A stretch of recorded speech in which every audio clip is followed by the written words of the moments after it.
నమస్తే, నేను Roja. Welcome to Raj news. కొంచెం తెక్కుంది, దానికో లెక్కుంది. పవన్ కళ్యాణ్ సినిమా డైలాగ్ ఇది. అన్నట్టుగానే రూటే సపరేట్ అంటున్నారు జనసేనాని.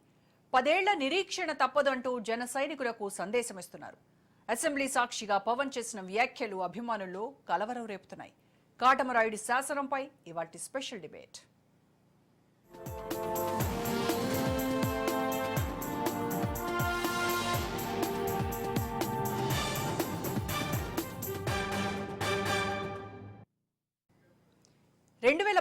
ఎన్నికల్లో 2 చోట్ల పోటీ చేసి పవన్ ఓడిపోయారు. అప్పట్లో ఆయన పని అయిపోయిందని ప్రత్యర్థులు సెటైర్లు సంధించారు. ఇక రాజకీయ అస్త్ర సన్యాసమే అంటూ జనసేనానిని హేళన చేశారు. కానీ 2024 ఎన్నికల్లో సీన్ మారిపోయింది. గాజు గ్లాసు సౌండ్ ఎన్నికల్లో దద్దరిల్లింది. తొలిసారిగా అసెంబ్లీలో అడుగుపెట్టారు జనసేనాని. ఏకంగా డిప్యూటీ సీఎం పదవినే దక్కించుకున్నారు.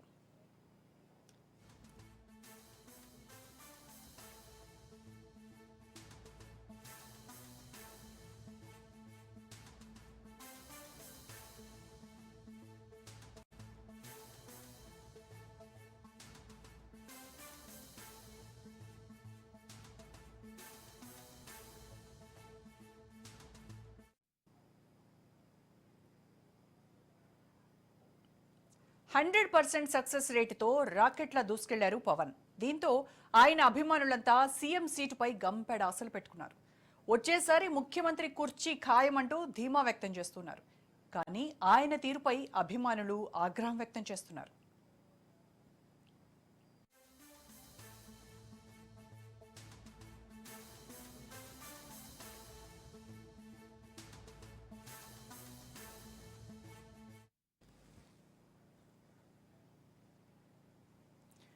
అసెంబ్లీ ఎన్నికల వేళ ఏపీలో జనసేన ప్రభంజనం సృష్టించింది. తనకు కేటాయించిన సీట్లలో విజయ భేరీ మోగించింది.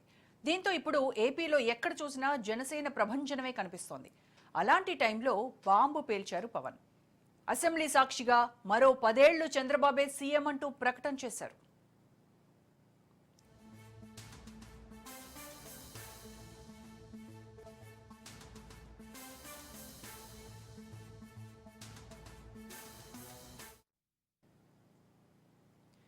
పవన్ ను సీఎంగా చూద్దామని 10 ఏళ్లుగా ఎదురు చూస్తున్నారు పవర్ స్టార్ ఫ్యాన్స్. అనుకోకుండా అనూహ్యంగా జనసేనకు వైసీపీ నుంచి వలసలు మొదలయ్యాయి. వచ్చే అసెంబ్లీ ఎన్నికల నాటికి పవన్ కళ్యాణ్ సీఎం అని అందరూ అనుకుంటున్నారు. వయసు రీత్యా చంద్రబాబు కూడా వేరొకరికి అవకాశం ఇవ్వాల్సిన పరిస్థితి. ప్రస్తుతం సీఎం రేసులో ఉన్న లోకేష్ కన్నా పవన్ అన్ని విషయాల్లోనూ ముందంజలో ఉన్నారు. అనుకూలతలు ఉండగా పవన్ ఎందుకలా మరో 10 ఏళ్లు చంద్రబాబే సీఎం అని అన్నారో ఎవ్వరికీ అర్థం కావటం లేదు.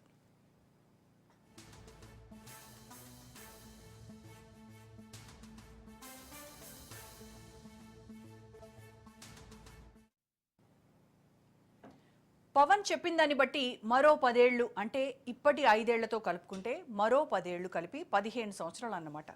15 ఏళ్లు ఎదురు చూడటం అంటే మాటలు కాదు. పవన్ మాత్రం గోల్డెన్ ఛాన్స్ వదులుకుంటున్నారని కార్యకర్తలు, కాపు వర్గం భావిస్తున్నారు. క్షేత్రస్థాయిలో పార్టీని బలపరిచే సమయం వచ్చింది. వైసీపీ కూడా రేసులో వెనకబడింది. ఇదే సమయంలో జనం కూడా పవన్ నాయకత్వాన్ని కోరుకుంటున్నారు. ఇలాంటి పరిస్థితుల్లో పవన్ డైలాగ్ అందరినీ డైలమాలో పడేసింది.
రైట్, పవన్ కళ్యాణ్ వ్యాఖ్యలపై మనం డిబేట్ స్టార్ట్ చేద్దాం. డిబేట్లో పార్టిసిపేట్ చేస్తున్నారు ప్రస్తుతానికి షేక్ బాజీ గారు మనకు అందుబాటులోకి వచ్చారు, కాంగ్రెస్ అధికార ప్రతినిధి.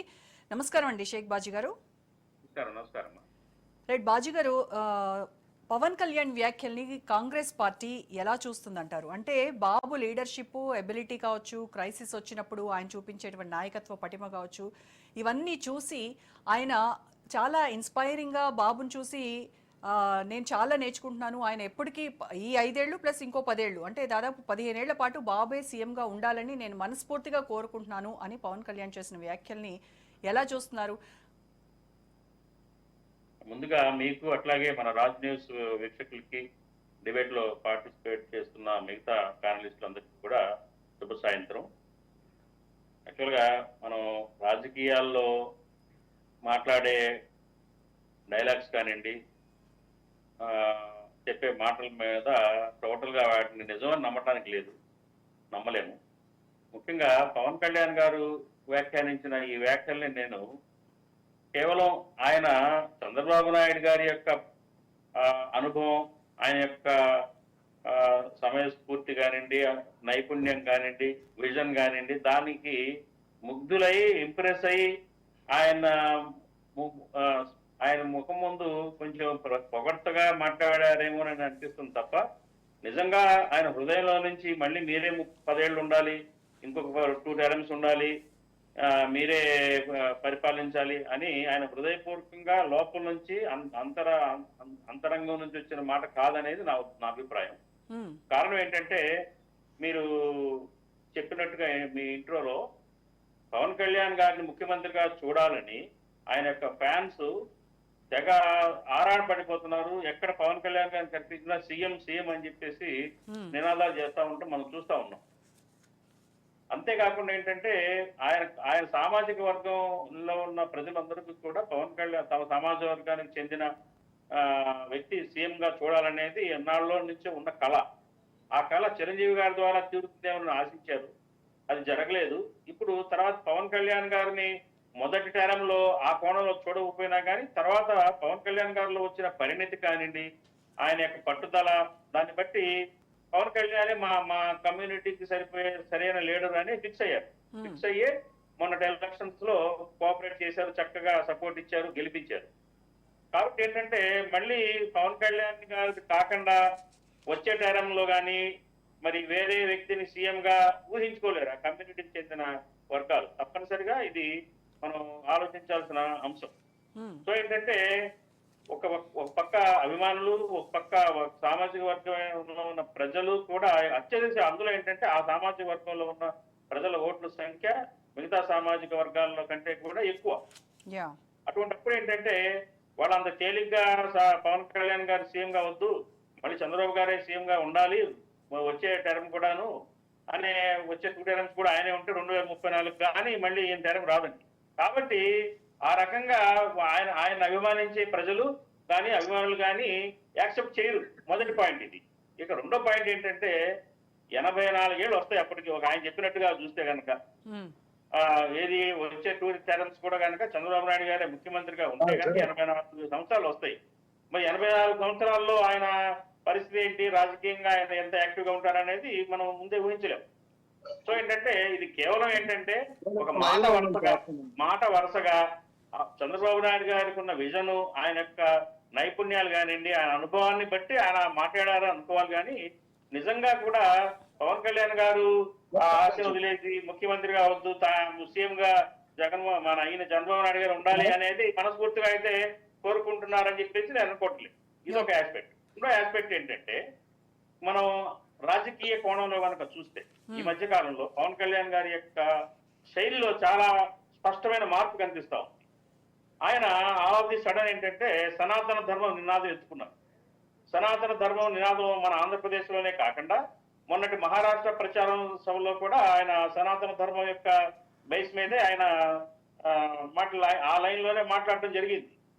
సో దీన్ని బట్టి రాజకీయ విశ్లేషకులు ఏం అంచనా వేస్తున్నారంటే, వచ్చే ఎన్నికలకే ఈయన ముఖ్యమంత్రి క్యాండిడేట్ గా ఎమర్జ్ అయ్యి ఏదైతే కూటమిలో ఉన్న టీడీపీ తోటి స్నేహాన్ని వదిలేసి బీజేపీ ఈయన్నే ముఖ్యమంత్రి అభ్యర్థిగా ఫోకస్ చేసి బీజేపీ సపోర్ట్ తోటి ఒక సీఎం అభ్యర్థిగా వచ్చే ఎన్నికల్లో ఫోకస్ అవుతారేమో అని చెప్పేసి ఒక రాజకీయ పండితులందరూ కూడా అంచనా వేస్తున్నారు.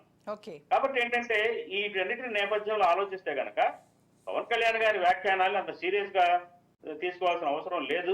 ముఖ్యమంత్రిగా చంద్రబాబు నాయుడు గారే మళ్ళీ మళ్ళీ ఉండాలని కోరుకోవడం అనేది కేవలం మామూలుగా ముఖతురుసుగా ఆయన మాట్లాడిన మాటే కానీ చంద్రబాబు గారి మీద అభిమానంతో అన్న మాటే కానీ రియల్ గా మాత్రం కాదు అనేది నా అభిప్రాయం. మనస్ఫూర్తిగా అనలేదంటారు. రైట్ బాజీ గారు, మళ్ళీ మాట్లాడతాను మీతో. మనతో జాయిన్ అయ్యారు శివదత్త గారు, జనసేన పార్టీ జనరల్ సెక్రటరీ. నమస్తే అండి శివదత్త గారు. నమస్తే అండి శివదత్త గారు, అసలు మొదట్లో ఎప్పుడైతే ఈ అలయన్స్ అనేది స్టార్ట్ అయిందో టీడీపీ జనసేన, ఈ అలయన్స్ క్రమంలో పవర్ షేరింగ్ అనేది ఒక డిమాండ్ వినిపించింది. సో ఈసారి కాకపోతే నెక్స్ట్ టైం అయినా పవన్ కళ్యాణే సీఎం అనేది జన సైనికులు కావచ్చు, ఆయన సామాజిక వర్గానికి సంబంధించినటువంటి ప్రజలు కావచ్చు, వీళ్ళందరూ కోరుకున్నటువంటి పరిస్థితి. కానీ ఇప్పుడు రీసెంట్గా పవన్ కళ్యాణ్ చేసినటువంటి వ్యాఖ్యలను మీ కార్యకర్తలందరూ ఎలా చూస్తున్నారు? 10 ఏళ్ల పాటు, ఇంకా 10 ఏళ్ల పాటు చంద్రబాబే సీఎంగా ఉండాలి అని ఆయన కోరుకోవడాన్ని ఎలా చూస్తున్నారు మీరంతా? ముఖ్యంగా ఇందులో పవన్ కళ్యాణ్ గారు ఆ వ్యాఖ్య చేయడం పట్ల ప్రతి ఒక్కరు కూడా ఆలోచించాల్సింది ఏంటంటే ఆంధ్ర రాష్ట్ర భవిష్యత్తును దృష్టిలో పెట్టుకుని. ఎందుకంటే గత ప్రభుత్వంలో మన రాష్ట్రానికి రాజధాని లేకుండా పోయింది. 3 రాజధానుల పేరు చెప్పి అసలు రాజధాని నిర్మాణమే పక్కకి కుంటుపడిపోయింది. ఇప్పుడు రాష్ట్ర పరిస్థితులు, రాష్ట్ర ఆర్థిక వ్యవస్థ, రాష్ట్ర రాజధాని నిర్మాణం, ఇటువంటి అన్ని కూడా అనుభవజ్ఞులైన చంద్రబాబు నాయుడు గారి అనుభవం దీనికి అవసరం కనుక ఖచ్చితంగా ఆయన అనుభవాన్ని ఉపయోగించుకొని ఆంధ్ర రాష్ట్రాన్ని బాగు చేయాలి. దానికి మనందరం కూడా సహాయపడాలనే ఒక మంచి ఉద్దేశంతో పవన్ కళ్యాణ్ చేసిన వ్యాఖ్య. ఈ రోజు రాష్ట్ర పరిస్థితిని చూస్తే నిజంగా చంద్రబాబు నాయుడు గారు ముఖ్యమంత్రిగా ఉన్నారు, ఉప ముఖ్యమంత్రిగా పవన్ కళ్యాణ్ గారు ఉన్నారు, పంచాయతీ శాఖ మంత్రివర్యులుగా చూస్తున్నారు. అలాగే ఈ రోజు అంటే మన రాష్ట్రంలో పంచాయతీ నిధులు గత ప్రభుత్వంలో మొత్తం కూడా ఎక్కడా కూడా అసలు పంచాయతీ నిధులను పూర్తిగా స్వాహా చేసిన ఘనత జగన్మోహన్ రెడ్డిది. అయితే పంచాయతీలకి ప్రత్యేక నిధులు కేటాయించి, స్వాతంత్ర దినోత్సవ సంబరాలకు కూడా నిధులు కేటాయించి ఈ రోజు పంచాయతీలు అన్ని కూడా అభివృద్ధి పదంలో ముందుకు వెళ్ళాలని చెప్పి కోట్ల నిధుల్ని పంచాయతీలకు పంపించిన ఘనత పవన్ కళ్యాణ్ గారిది. దానికి సహకరించిన ఘనత చంద్రబాబు నాయుడు. ఓకే, కనుక ఏంటంటే రాష్ట్ర భవిష్యత్తును దృష్టిలో పెట్టుకొని రాష్ట్రం అభివృద్ధి చెందాలి, రాష్ట్రంలో యువతకు ఉద్యోగావకాశాలు కల్పించాలి.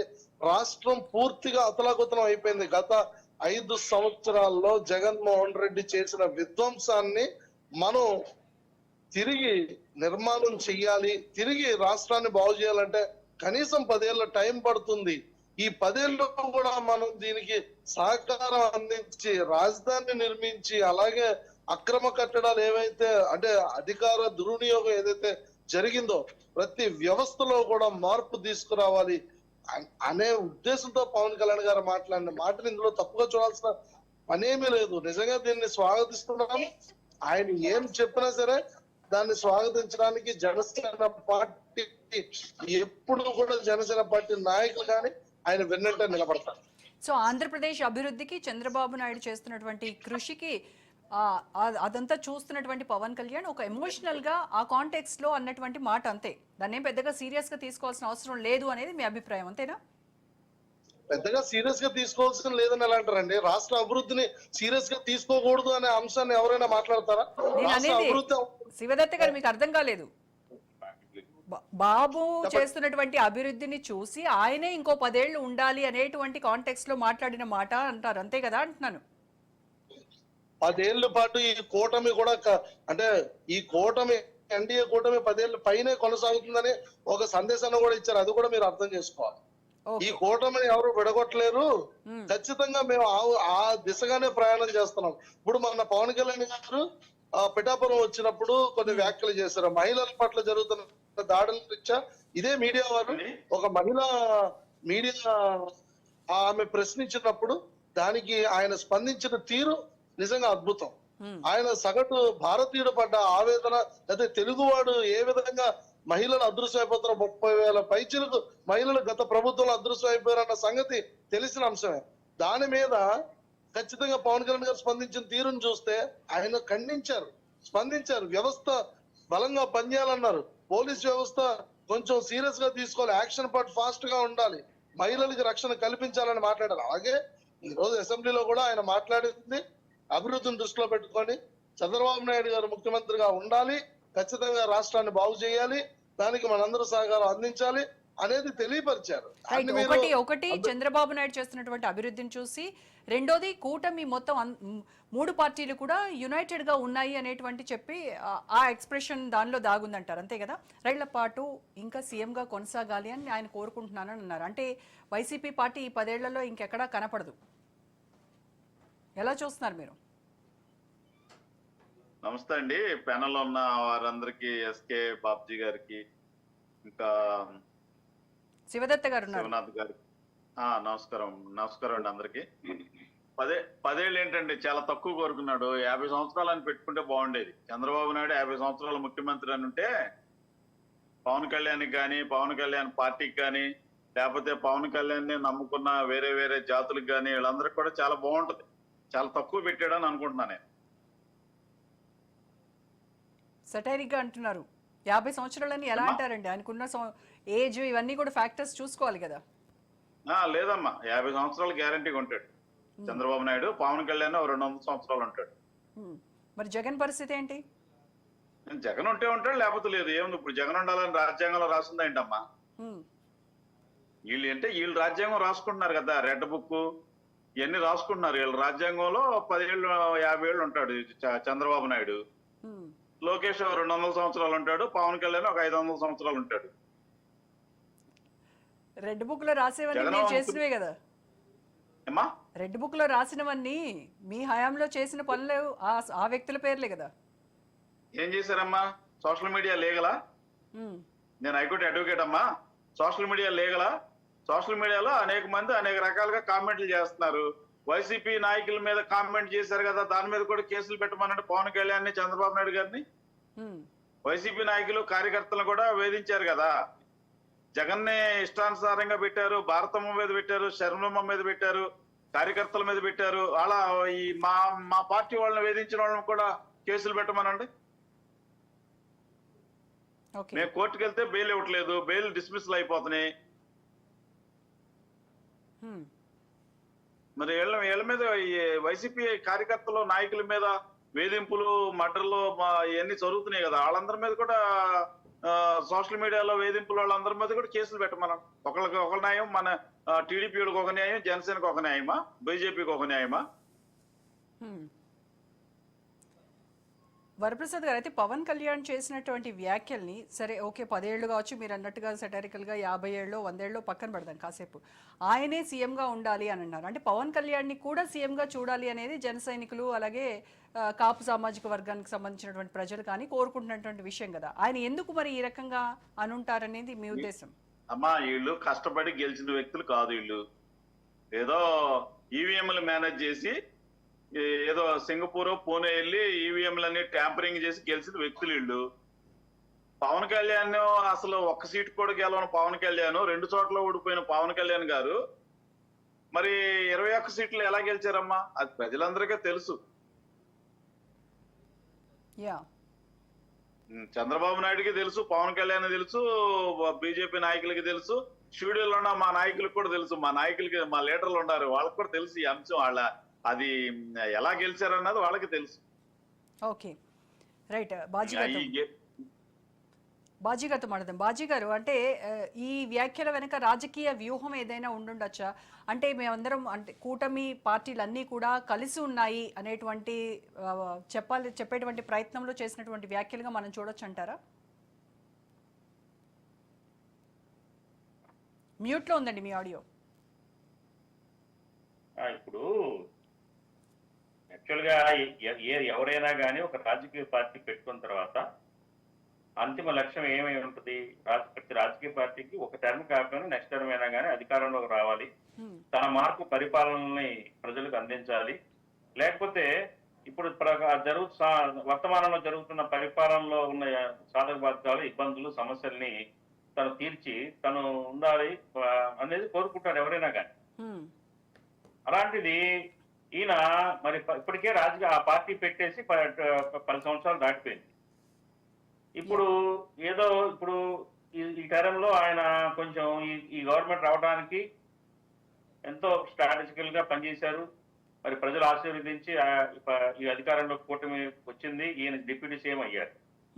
మళ్ళీ 10 ఏళ్ల వరకు కూడా చంద్రబాబు నాయుడు గారే సీఎం ఉండాలి, నేను ఇట్లాగే సపోర్టింగ్ పార్టీగానే ఉంటాము అనే పందాల మాట్లాడటం అనేది అది రియలిస్టిక్ గా అది కరెక్ట్ కాదు. ఎవరు కోరుకోరు అట్లా. ఖచ్చితంగా ఆయన మాటల్ని మనం 100% విశ్వాసంలోకి తీసుకోవాల్సిన అవసరం లేదు. కేవలం ఇప్పుడు ఇందాక ఆయన మిత్రుడు జనసేన మిత్రుడు శివదత్త గారు చెప్తా ఉన్నారు, అభివృద్ధి కావాలి, రాష్ట్రం అభివృద్ధి చెందాలి, అందుకోసమే పవన్ కళ్యాణ్ గారు ఆ రకంగా చెప్పారు అని. అంటే ఇప్పుడు పవన్ కళ్యాణ్ గారికి అభివృద్ధి చేయడం చేత కదా, చేయలేరా? ఆయన అధికారంలోకి వచ్చి ఇంకా ఇంతకంటే బాగా మంచి అభివృద్ధిని చేసే సత్తా లేదా ఆయనకి? ఇది క్వశ్చన్. ఈ క్వశ్చన్ వేసుకుంటారు ప్రజలు. ఇంకొక పాయింట్ ఏంటంటే, ఆయన ఇంకొక మాట కూడా ఏదో మాట్లాడారు. ఏంటంటే ఇప్పుడు ఇవాళ ఈయనకి పెద్ద వయసు వచ్చింది. నెక్స్ట్ టర్మ్ ఆయన కుమారుడు లోకేష్ గారు ముఖ్యమంత్రి ప్రొజెక్ట్ చేస్తారు. రాబోయే టర్మ్ అయినా నెక్స్ట్ టర్మ్ అయిన తర్వాత టర్మ్ అయినా అయినప్పుడు మరి లోకేష్ బాబు గారి ఆధ్వర్యంలో చంద్రబాబు గారు అయ్యాక లోకేష్ బాబు గారి ఆధ్వర్యంలో ఈయన ఇలాగే డిప్యూటీ సీఎం గానో సపోర్టింగ్ పార్టీ గానో ఉండి సేవలు అందిస్తారా? దీన్ని ప్రజలు యాక్సెప్ట్ చేస్తారా? ఆయన వర్గీయులు యాక్సెప్ట్ చేస్తారా? అభిమానులు యాక్సెప్ట్ చేస్తారా? ఇవన్నీ క్వశ్చన్స్. ఇవన్నీ కూడా ఒకసారి కామన్ పర్సన్ ఎవరైనా కానీ రాజకీయాలతో సంబంధం లేని ఎవరిని అడిగినా కానీ ఏం చెప్తారంటే ఇదంతా ఊరికే చెప్తారు, ముఖస్థితి కోసం మాట్లాడే మాటలు కానీ యథార్థం కాదు. ఎవరికైనా రాజకీయ ఆకాంక్షలు ఉంటాయి. ఆ రాజకీయ ఆకాంక్షలు నెరవేర్చుకోవడానికి ఏదో ఒకటి జరుగుతుంది. అందులో రాజకీయాల్లో ఎప్పుడు ఏం జరుగుతుందో ఎవరు చెప్పలేమండి. 10 ఏళ్ల దాకా కాదు, ఈ 5 ఏళ్లలోనే ఏదైనా జరగచ్చు, ఏవైనా మార్పు చేర్పులు రావచ్చు. మనం దాన్ని ప్రిడిక్ట్ చేయలేం. రాజకీయాలు అంటేనే అనిశ్చితమైనవి. ఏ సంబంధాలు శాశ్వతంగా ఉండవు. కుటుంబ బంధాలే ఉండటం లేదు. ఈ రాజకీయ బంధాలు ఎంతవరకు ఉంటాయండి? సో ఏంటంటే ఇది అట్లా ఆ రకంగా మనం నమ్మటం అనేది ఒక అత్యాశ అవుతుంది. అది కరెక్ట్ కాదనేది నా ఉద్దేశం. కాబట్టి అదేదో ఆయన మామూలుగా మాట్లాడిన మాటలే కానీ దాన్ని అంత పెద్ద సీరియస్ గా తీసుకోవాల్సింది ఏం లేదు. ఖచ్చితంగా ఆయన సీరియస్ ప్లేయర్ గానే ఉంటాడు వచ్చే ఎన్నికలకి. తెలుగుదేశంతో ఇప్పుడు ఇట్లా మీరు రాసి పెట్టుకోండి, మళ్ళీ మనం నెక్స్ట్ డిబేట్ లో ఆ టైం వచ్చినప్పుడు మళ్ళీ ఇదే మనం రిమైండ్ చేసుకుందాం, రీకనెక్ట్ చేసుకుందాం. ఏంటంటే వచ్చే ఎలక్షన్ నాటికి వీళ్ళ సంబంధం ఖచ్చితంగా ఉంటుందని చెప్పి నమ్మకం లేదు, ఉండదు. ఎందుకంటే ఎవరి ఆకాంక్షలు వాళ్ళకుండా, ఎవరి ఎజెండాలు వాళ్ళకు ఉంటాయి. అంటే ఇప్పుడు 10 ఏళ్ల తర్వాత కూడా రాష్ట్ర అభివృద్ధి చెందకుండా ఇలాగే ఉంటుందా? ఇది చేయలేడా? 10 ఏళ్ళ దాకా కూడా అభివృద్ధి ఇలా చదువుతా ఉంటుందా? మళ్ళీ చంద్రబాబు గారు ఉండడానికి చెప్పండి. ఇప్పుడు 5 ఏళ్ళు పోనీ, ఇంకొక 5 ఏళ్ళు అనుకుందాం. ఈ 10 ఏళ్ళు దాటిన తర్వాత కూడా అభివృద్ధి జరగదా రాష్ట్రం? మళ్ళీ ఈ కూటమి వస్తుందని నమ్మకం గ్యారంటీ ఉందా? అప్పటికి వీళ్ళు ఈ 10 ఏళ్ళు కూడా అభివృద్ధి చేయకుండా ఇలాగే సాగదీస్తా ఉంటే మళ్ళీ ప్రజలు వీళ్ళు ఎన్నుకుంటారా?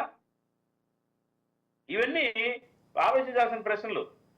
కాబట్టి ఏంటంటే మనం దీని మీద అంత పెద్ద సీరియస్ గా చర్చించుకోవాల్సిన అవసరం లేదని నా ఉద్దేశం. ముఖ్యంగా ఏంటంటే ఇప్పుడు ఆయన శివదత్త గారు ఏదో అలా చెప్తున్నారులే కానీ ఆయన పార్టీలో ఉన్నారు కాబట్టి ఒక సగటు అభిమానిని అడగండి. రైట్ అండి.